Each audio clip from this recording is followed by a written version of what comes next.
I started my activism career with being president of Mecha when I was in community college. But the reason I'm going back that far is because I often, when I introduce initiatives, I think of my mentor, Cesar Chavez, who I had the pleasure of working with when I was the president of Mecha years back. And he basically, a lot of the things that I practice as an educator, I learned from my parents and from him.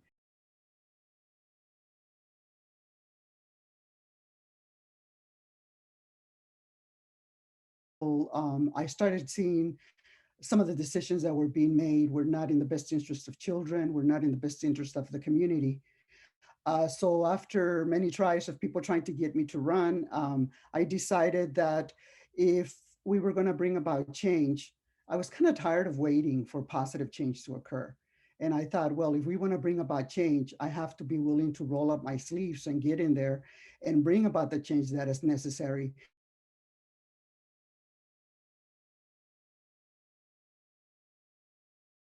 So, ethnic studies has always been dear to my heart. You know, have been a daughter of immigrants who at that point were undocumented immigrants, and having come to this country where, you know, to look for better education. You know, in my little village in Mexico, we were always taught to believe that the teachers were the closest thing to God. There's God, and then the teachers are right there with.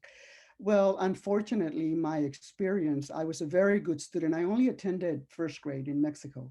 And I was a very good student. I love learning. I remember they gave me one of the things that they would do at the last day of school. They would give the large Mexican flag, the large flag, to the best kid in the school. And I was able to, had the privilege of receiving the flag, and I had two sisters who helped me carry the flag home because I was only in first grade. So I come to this country looking for just to continue my learning. I love learning. I wanted to see all these beautiful teachers, and unfortunately, I had a horrible experience. You know, I had a horrible experience, faced some abuse from a teacher because I didn't speak the language. That's what prompted me to run for the board as well, because I had been following the initiatives for the bills that were introduced on ethnic studies, and they had failed. You know, they would move and then they would fall. So when I went into the board, I took it very seriously. At that point, we were told that the board members had authority to make changes, and that we didn't have to wait for the federal government. We didn't have to wait for the State Department of Education to make the changes, that we could do it on our own. So I took it very seriously. And one of the first things that I did, we had to get another board member to co-sign a resolution. So I got another board member to co-sign this resolution. I drew up a resolution which called for the implementation of ethnic studies, not only the implementation, but making ethnic studies a graduation requirement. So we did it. We wrote the resolution and we approved it. I became a board member in December of 2013. June 17, 2014, it was a done deal. For me, and we knew that if the ethnic studies was going to be successful, it had to be teacher driven with the input of students and parents. It had to be driven by them.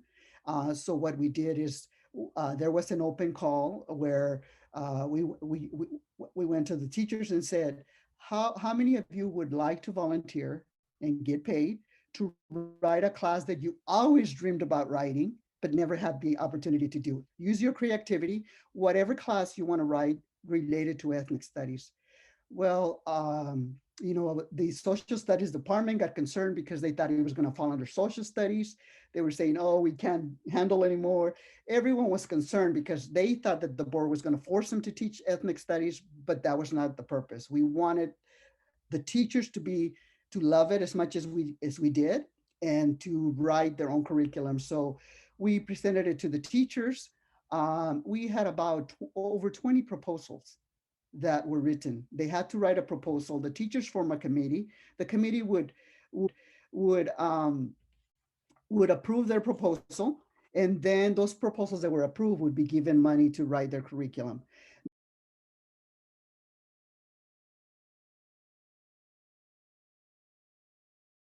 happened was the day that we uh, approved the resolution, which was really touched my heart, was that the room was full of students from the universities, local universities. They were crying, they were talking about ethnic studies, and they were saying how they had, in their particular campuses, they had done away with the ethnic studies programs, and how they would have wished that when they were in high school, ethnic studies would have been a graduation requirement. So they were crying, and they were so happy to see that we had implemented that. Now,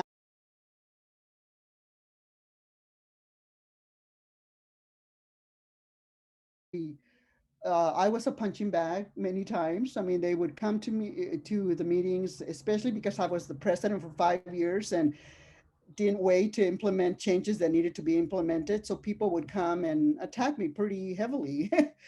um, it didn't bother me really. And you know why it didn't bother me?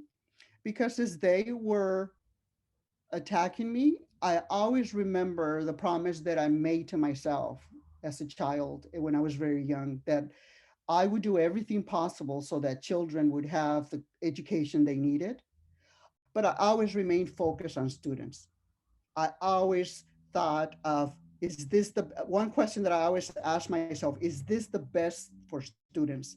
And if it was, I was willing to take a beating, and I would continue to be willing to take a beating, because I didn't run for the board to be popular with people or to be a popular politician.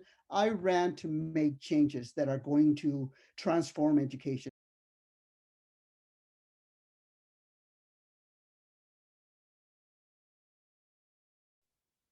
Ethnic studies is a conversation where I will listen to your story or your narrative, but you need to listen to mine, because only when we do that do we understand one another. And it cannot be just one person speaking or one curriculum or one perspective. It needs to be different perspectives. Because if you never allow me to tell my story, for example, you all are allowing me to tell you my story. If you don't allow me to tell my story, that I feel like I'm not valued, like we put our best forward, we serve our students. And by modeling that, our students will in turn do the same.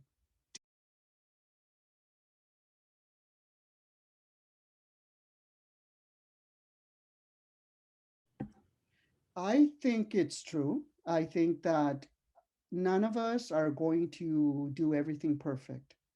All of us are going to face obstacles. And my goodness, I always used to tell my students and tell parents and tell whoever wants to listen to me, if I had believed what other people told me, if I had uh, quit when I was put down, when I was discriminated against, when I was told I couldn't do something, when I fell down, if I had not picked myself up, I wouldn't be here speaking to you. But I would tell them, if they tell you you cannot do something, you respond, watch me. If they tell you that the door is close to you, then you tell them, I'll find another entry.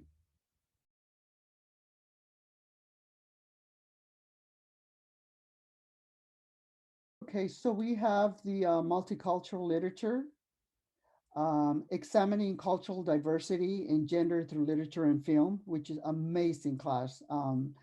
Chicano mural art, Mexican American heritage, then from Hooverville to Ferguson, ROP International Foods, Ethnomathematics, a survey of mathematical contributions of non-Western cultures, and Mayan ethnic statistic, foundations of ethnic studies. I would go visit the classes. There was one that I was I just loved what was happening in that class. It was the examining cultural diversity and gender through literature and film.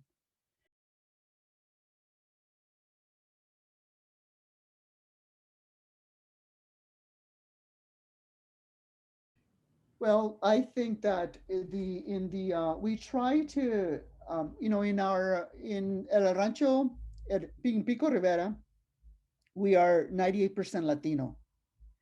But being 98% Latino doesn't mean that we're only going to teach Chicano studies, because then that would kind of, although Chicano studies is extremely important, remember we said we want inclusive ethnic studies and we want our students to learn about different ethnic groups. So what we did is we tried, like in the uh, U.S. diversity and ethnic experience, we cover the different ethnic groups. We cover, and of course, we can't cover every single ethnic group, but it's a work in progress. I believe that uh, if there are ethnic groups that need to be included, they should be included. We should write as inclusive as we can.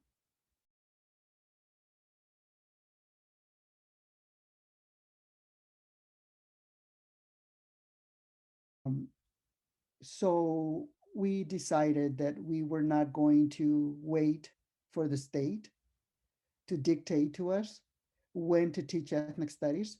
Now, be aware that every school district has the right to make ethnic studies a graduation requirement. We didn't wait for the state to tell us that it needs to be a requirement. We didn't wait for the state to tell us what curriculum to teach. Uh, we we did that on our own. I like to encourage all those board members that listen to this to take your position and your authority seriously and implement these changes, because you can do it. Yeah, I'd like to encourage all the parents to support these beautiful young people who are carrying the flag, to support them. I like to encourage the activists to support them.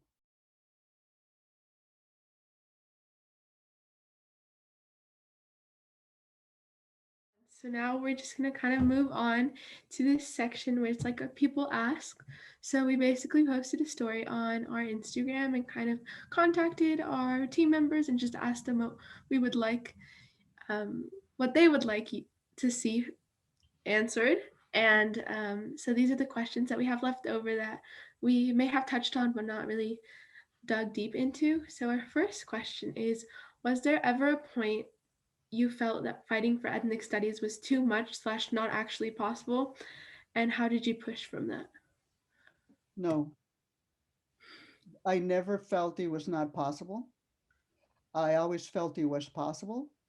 And I always knew that one person can make a difference, and to I surrounded myself with like-minded people. So no, I never thought it was impossible. Amazing. Okay, next question is, how did you decide what goes into the curriculum? That was, I didn't decide that. That was up to the teachers. One of the things that is so powerful is that the teachers were the ones that wrote their curriculum. The only thing that was important for me was that it had to be an inclusive curriculum, and it had to be A3G approved, and it had to be open to every single student who wanted to take the curriculum. And it had to, I mean, because students, when we made it a graduation requirement, the students could take it starting the year 2015. They could take it any year, their freshman year to their senior year. One of the things I like to tell you is that almost every student who took ethnic studies the first time ended up taking it for 4 years. That is so incredible. Mhm. Our next question, which kind of ties into what you just said, what are the benefits that you saw ethnic studies had on students, such as like being more respectful, empathetic, more interested, etc.? All of that. If I think ethnic studies allows us to see the world with different lens, something we're not used to. It allows us to see and appreciate people that might speak a different language, that might look different than we look.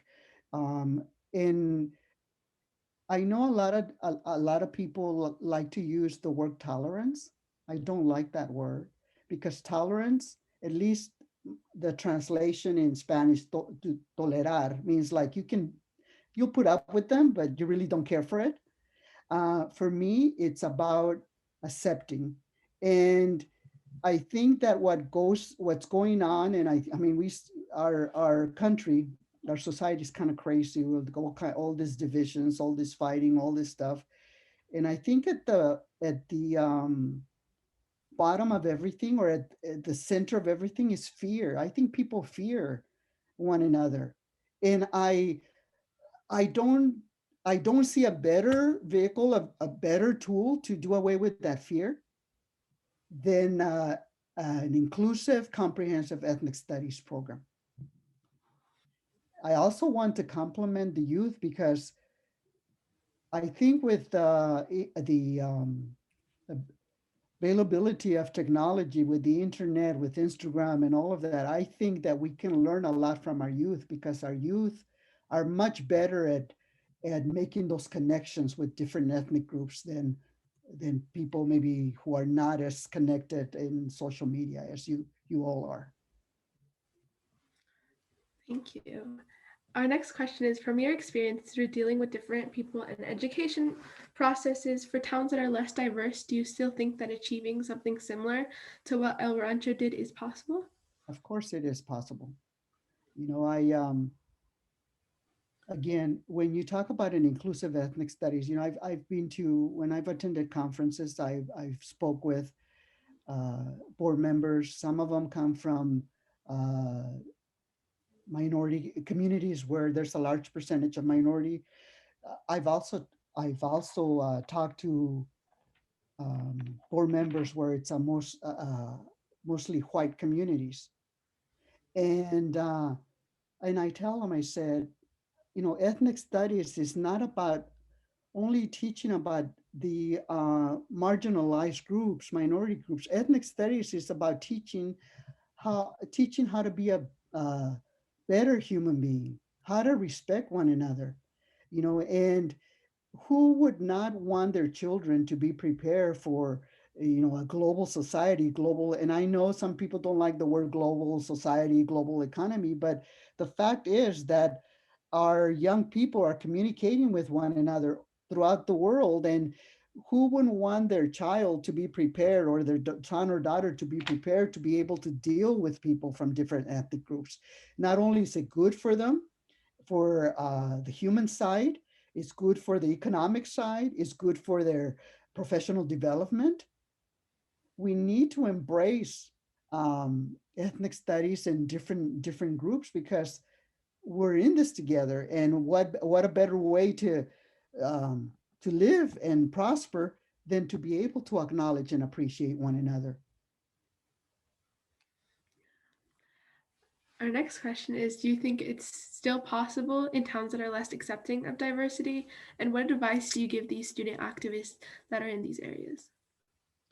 I would say I think it is possible. I think that if you approach it, for example, I don't know how much time I have, but I'm going to tell you a little story that I told in the previous interview, but I'm going to make it quick. I think it's important. So when you talk about the day, I told you about the day after the resolution was approved, how I received a lot of calls and emails. I had a reporter calling me and said, Villon, she was very angry at me. Says, what are you doing? Why are you doing this? You do you know that you're going to turn students against students? And started just being very negative, towards the approval of ethnic studies. And I just listened to her, and I said, do you know about education? How much do you know about education? And she says, oh, I'm the education reporter. I know a lot about education. And I said, okay, well, what can you tell me about what education is, what K through 12, what they're asking children to be able to do? He says, well, I know Common Core. And I said, okay, you know Common Core. Tell me, what does Common Core want? It says, well, Common Core wants students to be able, of course, to read and write. They want to be able to, students should be able to use technology. I said, check, check, check. Yeah, all of that's important. I said, what else? And she said, one of the things I've noticed is that with the social media and the internet, students seem to be in contact with a lot of people from all over the world. So I guess it's important for them to be socially, to be able to know people from all over the world. And I said, welcome to ethnic studies. because that's exactly what we're doing. We're getting people to get to know people from all over the world and all over the world, and not only to know them, but to know how that's going to help them. You know, when if you're talking to communities that are not open or see ethnic studies as dividing people, then you approach them in a way that, you know, ethnic studies is not is to teach people to appreciate them, each other. But you know, what do the jobs call for? People to be able to get along, people to be able to relate, people to be able to speak different languages, people to be able to understand other cultures. What parent or what community wouldn't want that for their student? You want to call it cultural anthropology? Go for it, but teach ethnic studies. Whatever makes you comfortable, but teach about the different ethnic groups. That's wonderful. So, going off of your responses and kind of what people asked, how do you think this can be done? And like, what would you kind of suggest them to be their next steps? What I suggest you do is, first of all, don't give up. Do what you all are doing, organize. Don't take no for an answer. You know, I checked your website, and you have wonderful, um, you give wonderful advice as to what students can do. I read it, and you guys, you know, when you talk about meeting with board members, schedule meetings with board members. Talk to the parents in the community. Talk to fellow students, and say, you know what, this is something that needs to happen. Be polite, uh, but demand in a polite manner.